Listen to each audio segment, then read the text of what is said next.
سعرين تسعرين هدان تهدان كمون صراغن تصراغن مباررن تباررن يلن تግራይ ክስዕሪ ዘለዋ ፕሬዚደንት ግዚያው መምሕዳር ትግራይ አቶ ጌታቸው ረዳ ትማሊ ሸሞንተ ምስሪት ሚዲያ ኣብ ዝነበሮም ጻኒሕ ዘቕረብዎ ነንባዕሎም ዝራጸሙ ሓሳባት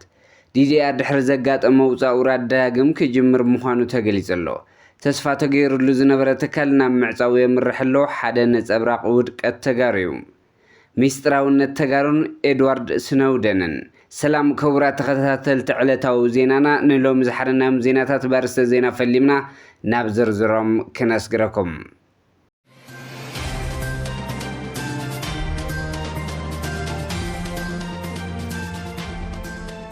ምክትል ፕሬዚደንት ግዚያው መምሕዳርን ሓላፊ ካቢኔ ሴክሬታርያትን ጸጥታ ሰላምን ሌትናንት ጀነራል ታደሰ ወረደ ከም ተጋሩ ዘለና ሃፍቲ ተፈጥሮ ይኹን ኣብ ውሽጥና ዘሎ ዓቕሚ ተጠቒምና ኢና ክንሓዊ ዝግባእ ክብሉ ተዛሪቦም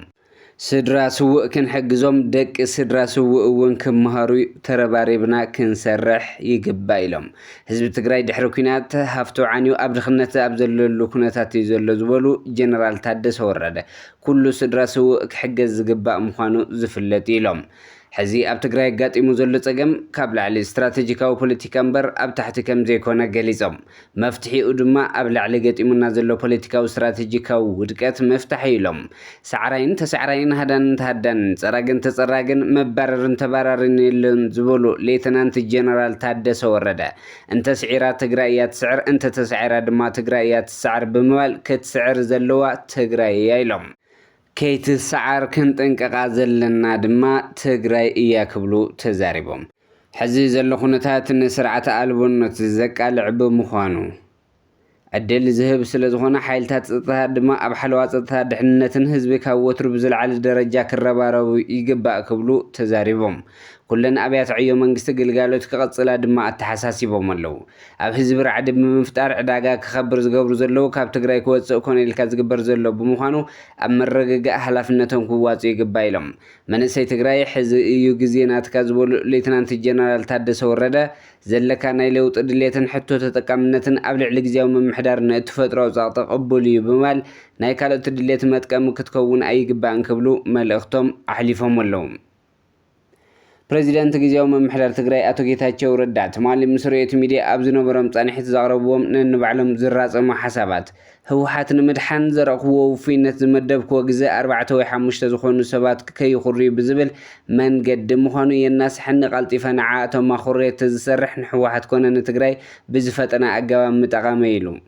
ናይ መንእሰይ ሓይልን ዓቕምን ንትግራይ ክጠቅም እዩ ክጠቅም እንተኾይኑ ግን ብጠንካራ ውዳበታትን መሪሕነትን ኣቢልካዩ ኩለ መዳይ ድጋፍ ግን ናይ ግድን ክግበር ኣለዎ ኢሎም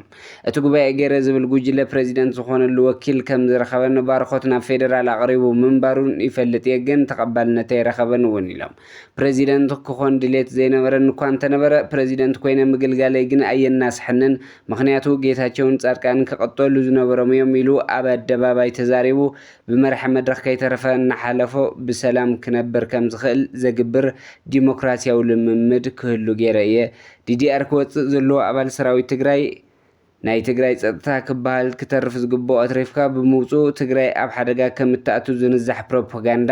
ንትግራይ ካብ ምሕሳብ ዝብገስ ኣይኮነን ኣብ ልዕሊቲ ናብ ርኡ ክምለስ እግሪ ክተክልን ዘለዎ መንእሰይ ብኡ ዝመሓደሩ ቤተሰብን ምጭካን ጥራሕ እውን ኣይኮነን ምናልባት ንሶም ብሕጊ ዝሕተትሉ ግዜ ካብ ምርኣይ ካልእ ኩናት ወሊዕኻ ናይ ኩናት ነጋዴነትካ ንመቐፀል መስዋእቲ ዕሸላት ተጋሩ ክትነብር ካብ ምድላይ ዝብገስ እዩ እውን ኢሎም ምስ ሻዕብያን ፋኖን ብምትሕባር ናይ 4 ኪሎ ስልጣን ቁፅር ዝብል ድኹም ስልሒት ዝሓዙ ውሑዳት ፖለቲከኛታትን ኣመራርሓ ሰራዊትን እውን ኣለዉ ኣብ ግዚኡ ክቃልዑ እዮም ኢሎም ምምላስ ተመዛበልቲ ወይ ከዓ ስደተኛታት ግዛእታዊ ሓድነትን ዝምልከት ኣብ ምፍፃም ውዕሊ ፕሪቶርያ ካብ ንፌደራል ምንቃፍ ንሕና ኣብ ውሽጥና ንስልጣን ክንብል ሆስቴጅ ዝገበርናሉ መንገዲ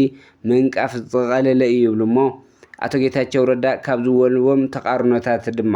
ፌደራል ኢትዮይለየ ጽንሕ ኢሎም ድማ ፌደራል ብወግዒ ይጽዋዕኹን ምስ ሻዕብያ ይራኸብ ነይረ ሰላም ጉርብትና ይደሊ እየ ጽንሕ ኢሎም ድማ ሓደ መራሕቲ ምስ ሻዕብያ ይራኸቡ እዮም ሓደገኛ እዩ ጠጠው ክብል ኣለዎ ይብሉ ትግራይ ናይ ፌደራልን ሻዕብያን ዓውደ ኩናት ክትኮን አይደልን ጽንሕ ኢሎም ፌደራል ኣትዩ ሻዕብያ ካብ ዝሓዞም ወረዳታት የውፃዮም ብዙሕ ስራሕ ብዘይ ምስራሕ ይጽጸት እየ ፕሬዚደንት ምዃነይ ግን ኣየናስሕንን ለውጥ ኣምፅየ ፕሪቶርያ ዘይምትገባሩ ናህና ፀገም እዩ ኣብ ብዙሕ ኣመዓራሪ ኢልናዩ ፅንሕ ኢሎም ፕሪቶርያ ናይ ዘይምፍፃም ፀገም 9 ሚእታዊ ናይ ፌደራል 10 ሚእታዊ ናይና እዩ ይብሉ ናፅነት ትግራይ ይድግፍ እየ ኣድላይቲ ኮይኑ ንናፅነት እውን ክቃለስ እየ ፅንሕ ኢሎም ናፅነት ዝበሃል ሓሳብ ብስምዒት እየ ዝድግፍ ነይረ ዝብሉ ነንባዕሎም ዝዋቅዑ ሓሳባት ኣስሚዖም ኣለዉ ዳግም ምጅማር ዲዲኣር ድሕሪ ዘጋጠመ ውፃእ ውረድ ዳግማይ ክጅምር ምዃኑ ተገሊጹ ኣሎ እቲ ዘይተረዳዳእናሉ ዝነበርና ዓጥቂ መፍታሕ ኣብ ጉዳይ ኣፅዋር ምርድዳእ ከም ዝነበረ ጀነራል ታደሰ ወረደ ተዛሪቦም ዛጊድ ከባቢ 8000 ከም ዝተሰናበቱ እቲ ክሳብ ሕዚ ዝተጓተተ ዝመፀ ድማ ምርድዳእን ዕልባት ተገይሩሉ ናብቲ ዙር ስልጠና ክእቶ ምዃኑ ኣብርሆም ኣለዉ ጀነራል ታደሰ ወረደ ተስፋ ተገይሩሉ ዝነበረ ትካል ናብ ምዕፃው የምራሕ ኣሎ ሓደ ነፀብራቅ ውድቀት ተጋርዩ ኣብ ከይዲ ምስረታ ዝነበረ ነበር ኣክስዮን ባንክ ገዝ ድሕሪ እዚ ኩሉ ጉዕዞ 5 ዓመት ትማሊ ሙሉእ ብሙሉእ ከም ዘብቅዕ ዝሕዝን ዜና ብማሕበራዊ ድሕረ ገጽ ተወዚዑ እዚ ንመላእ ዓዲጉል ዝነበረ በዓል ኣክስዮን ሓዊሱ ንህዝቢ ትግራይ መርድእ ካብ ምዃኑ ብላዕሊ ካልእ ክበሃል ኣይኽእልን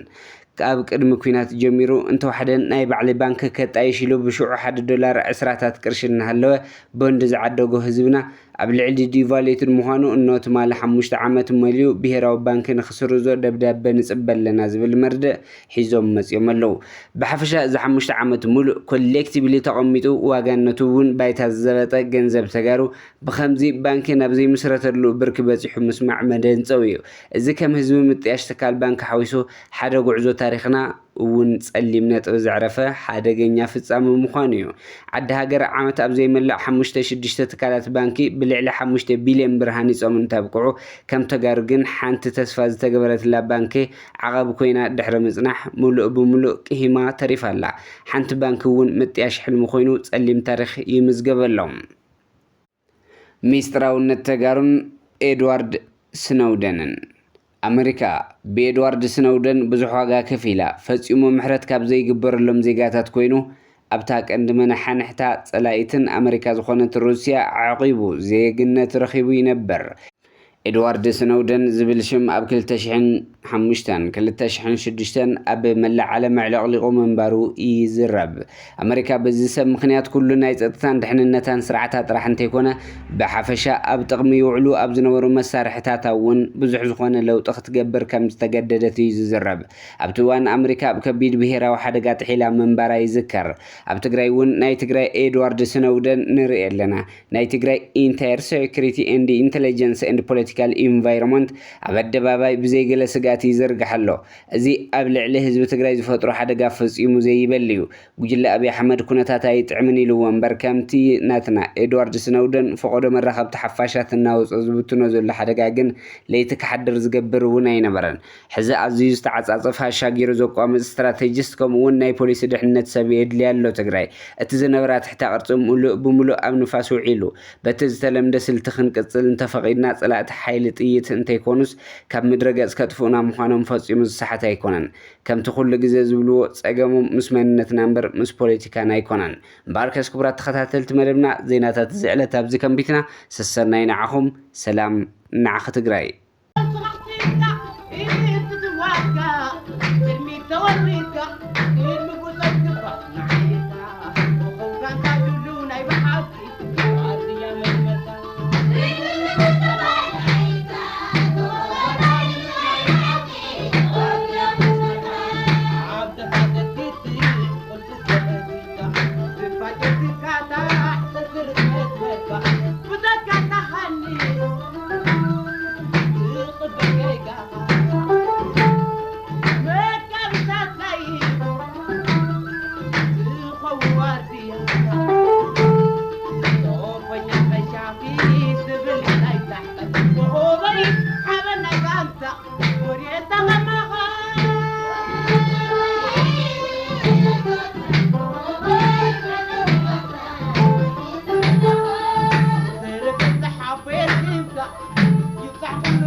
ይግባ